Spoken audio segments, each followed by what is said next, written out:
Hello વિદ્યાર્થી મિત્રો, તો કેમ છો? મજામાં? તો આજે આપણે ધોરણ 10 વિષય ગણિત ચેપ્ટર નંબર 4 દ્વિઘાત સમીકરણની વાત કરવાના છીએ, જેનો આજે લેક્ચર નંબર 9 છે। તો આજે આપણે સ્વાધ્યાય 4.2માં આગળ દાખલા નંબર 2, 3 અને 4ની વાત કરીશું। તો તમે અંત સુધી જોડાતા રહો। તો દાખલા નંબર 2માં આપણને શું આપેલું છે કે જે ઉદાહરણ 1 છે એમાં આપેલ પ્રશ્નોના ઉકેલ મેળવો।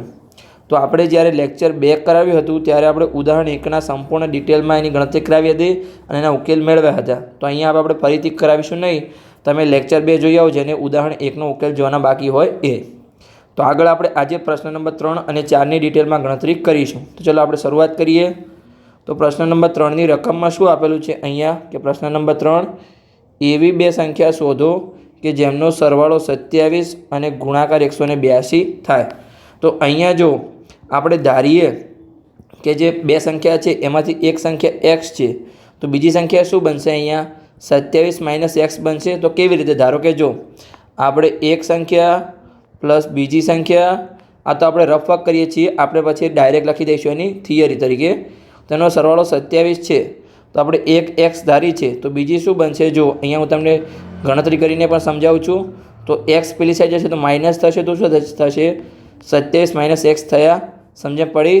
જો આપણે એકને x ધારીએ તો બીજી 27 - x થાય। હજુ પણ તમને સમજાવું છું। ધારો કે જો એક સંખ્યા 10 હોય તો બીજી સંખ્યા કઈ બનશે? તો તેમનો સરવાળો 27 છે, તો જો 27માંથી x કાઢી એટલે 10 કાઢીએ તો બીજી સંખ્યા 17 બને અને તમને ડાયરેક્ટ પણ ખબર પડે, સમજણ પડી ગઈ?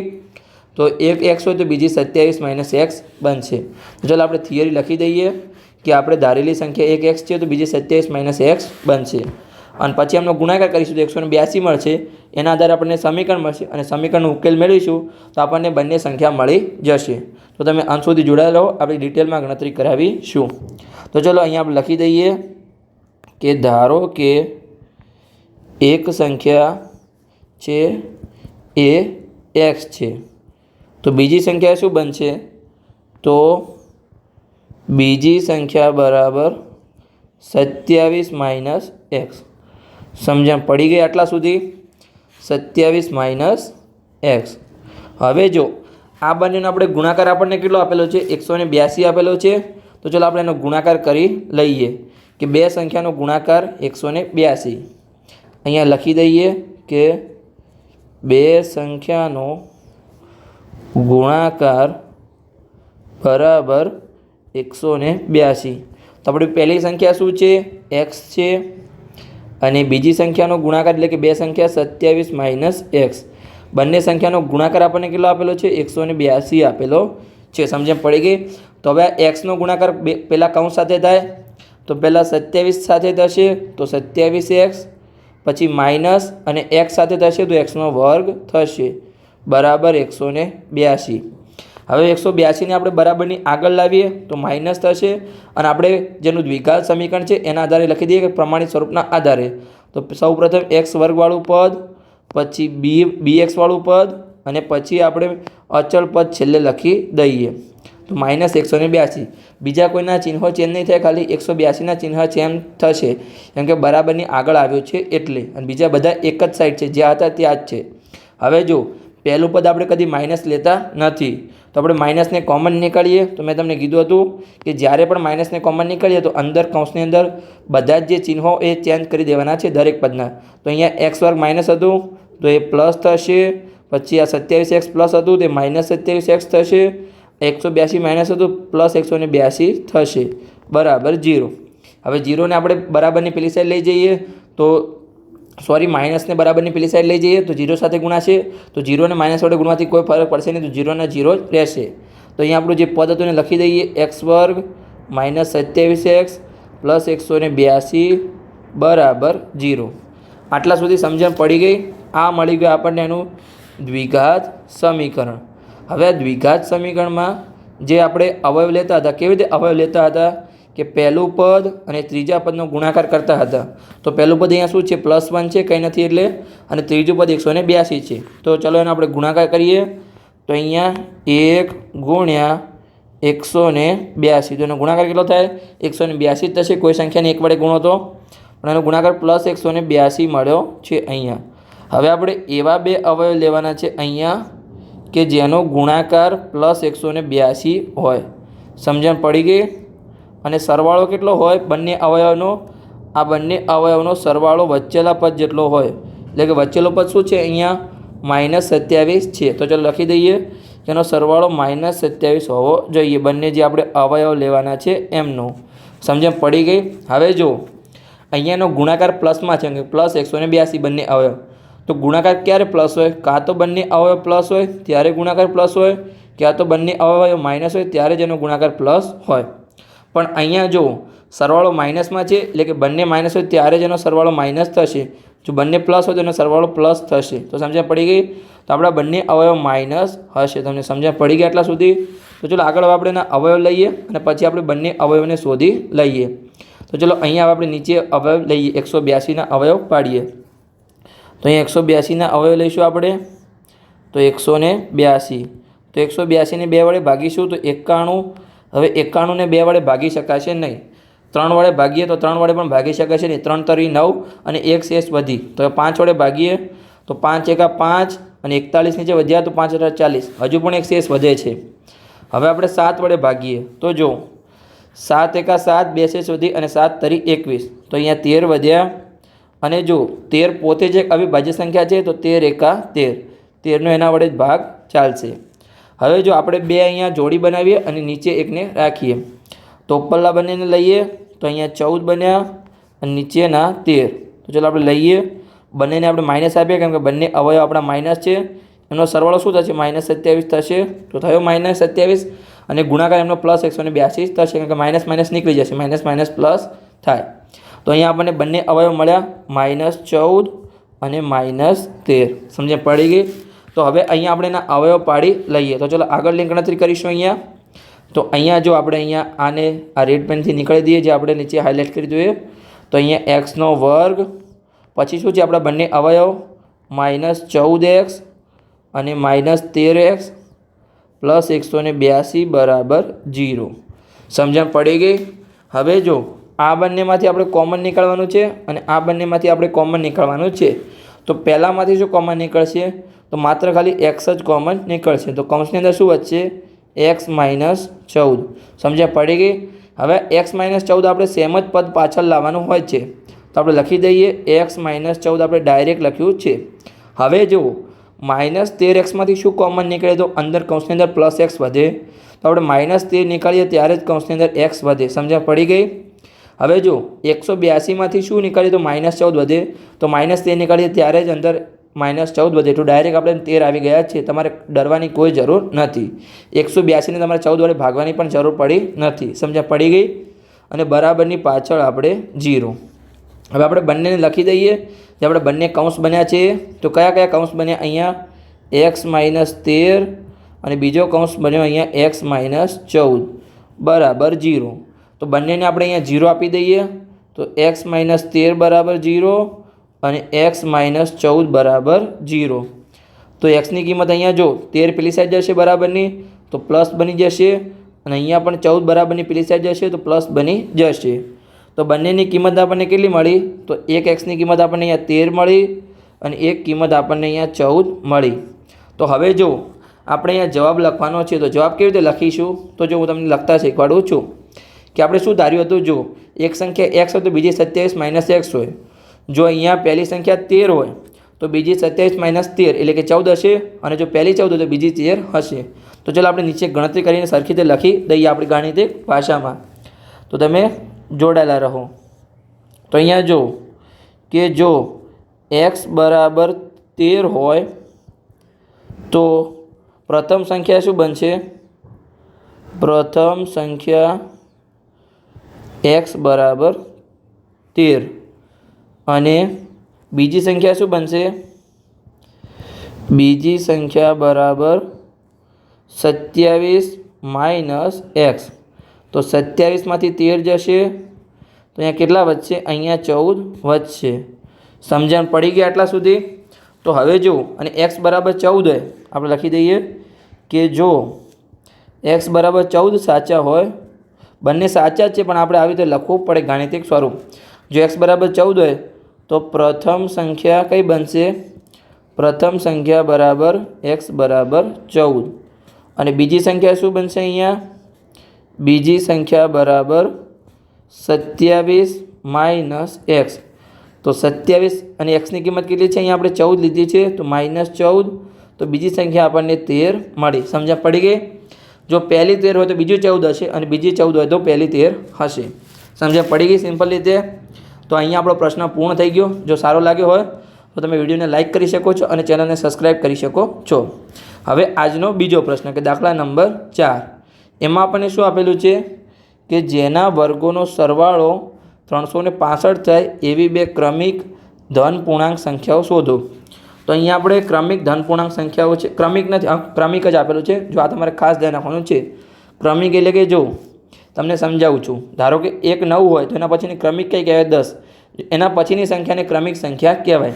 ધારો કે 1 હોય 15 તો ક્રમિક સંખ્યા કઈ કહેવાય? એના પછીની ક્રમિક સંખ્યા તો 16 કહેવાય. આ બંને ક્રમિક સંખ્યા છે, આ બંને પણ ક્રમિક સંખ્યા છે. તો આપણે જો પહેલી સંખ્યા x ધારીએ તો બીજી શું બનશે? x + 1 બને, કેમ કે એમાં 1 એડ થાય. તો ચાલો આપણે લખી દઈએ કે બંને ક્રમિક ધન પૂર્ણાંક સંખ્યા એક x હોય તો બીજી x + 1 હોય. તો આપણે ડાયરેક્ટ લખી દઈએ કે ધારો કે બે ક્રમિક ધન પૂર્ણાંક સંખ્યા x અને x + 1 છે. સમજ્યા પડી ગઈ? હવે આપણને બીજું રકમમાં શું આપેલું છે કે જેના વર્ગોનો સરવાળો 365 છે, એટલે કે બંને સંખ્યા છે એના વર્ગોનો સરવાળો 365 છે. તો અહીંયા આપણે નીચે લખી શકીએ કે બે ક્રમિક ધન પૂર્ણાંક સંખ્યાઓના વર્ગોનો સરવાળો કેટલો છે? 365 છે. સમજ્યા પડી ગઈ? તો આપણે બંનેનો વર્ગોનો સરવાળો કરીએ તો પહેલી સંખ્યા શું છે? x છે તો એનો વર્ગ કરીએ તો અહીંયા x નો વર્ગ, પછી બીજી સંખ્યા કઈ છે? x + 1. બંનેના વર્ગોનો આપણે સરવાળો કરીએ અને બરાબર 365 આવશે. સમજ્યા પડી ગઈ? તો હવે જો x નો વર્ગ શું થશે? તો x વર્ગ થશે. અહીંયા જો આપણે શું કરતા હતા? x + 1 કૌંસનો વર્ગ. તો આપણે શું કરતા હતા? જો a + b કૌંસનો વર્ગ હોય તો આપણે a નો વર્ગ કરતા હતા, પછી 2ab કરતા હતા અને પછી b નો વર્ગ કરતા હતા. તો અહીંયા એ જ થશે. જો x નો વર્ગ થશે, પછી 2ab એટલે કે 2x અને 1, પછી 1 નો વર્ગ થશે અને પાછળ આપણે જગ્યા નથી એટલે આપણે થોડું આગળ લાવી દઈએ.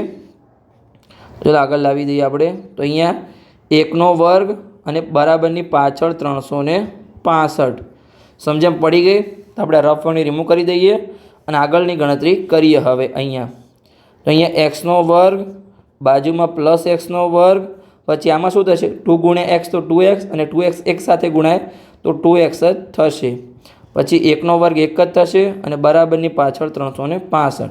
તો અહીંયા 2x નો વર્ગ + 2x 1 અને 365 ને આપણે બરાબરની આગળ લાવીએ તો -365 થશે બરાબર 0. હવે અહીંયા જો આપણે 2x નો વર્ગ + 2x, હવે જો 1માંથી 365 જાય તો આપણે 365માંથી 1 નીકાળવાનું છે, ઉલટું કરવાનું છે, પણ નિશાની આપણે માઇનસની આપવાની છે. તો -364 બરાબર 0. તો આ આપણને મળ્યું એનું દ્વિઘાત સમીકરણ. પણ અહીંયા જો હજુ પણ આપણે એક વસ્તુ ખૂટે છે કે દરેકમાં જો 2 કોમન નીકળી શકીએ, તો કે હા નીકળી શકીએ. તો આપણે 2 કોમન નીકાળીશું. તો કેવી રીતે નીકાળીશું? તો બંનેને આપણે 2 વડે, દરેક પદને આપણે 2 વડે ભાગી શકાય. તો જો 2 કોમન નીકાળીએ તો અહીંયા x નો વર્ગ વધશે, પછી અહીંયા માત્ર x વચ્ચે 2xમાં અને -364ના અડધા કેટલા થાય? તો 182 થશે. સમજણ પડી ગઈ? 2 આપણે કોમન નીકળ્યા છે બરાબર 0. હવે 2ને આપણે પેલી સાઈડ બરાબરની પેલી સાઈડ ભાગાકારમાં લઈ જઈએ તો અહીંયા x નો વર્ગ + x -182 બરાબર 0/2. આપણે કોઈપણ સંખ્યાને 0 વડે ભાગીએ તો 0 જ આવશે. તો અહીંયા શું વધ્યું? x નો વર્ગ + x -182 બરાબર 0. આ આપણને મળી ગયું આપણું દ્વિઘાત સમીકરણ. સમજણ પડી ગઈ? હવે આના આપણે અવયવ પાડી અને એનો કિંમત શોધવાની છે x ની. તો ચાલો આપણે અવયવ પાડી લઈએ. તો આપણું પહેલું પદ અને ત્રીજા પદનો આપણે ગુણાકાર કરતા હતા. તો પહેલું પદ શું છે અહીંયા +1 અને ત્રીજું પદ -182. તો ચલો બંનેનો આપણે ગુણાકાર કરીએ કે પહેલું પદ આપણા જોડે છે અહીંયા 1 ગુણ્યા -182. તો એનો ગુણાકાર -182 જ થશે. તો આપણે ગુણાકાર કરીએ 182. હવે આપણે અહીંયા બે એવા અવયવ લેવાના છે કે જેનો ગુણાકાર 182 હોય, પણ કેટલો? -182. સમજણ પડી ગઈ? અને એનો સરવાળો કેટલો હોય અહીંયા? વચ્ચેના પદ જેટલો.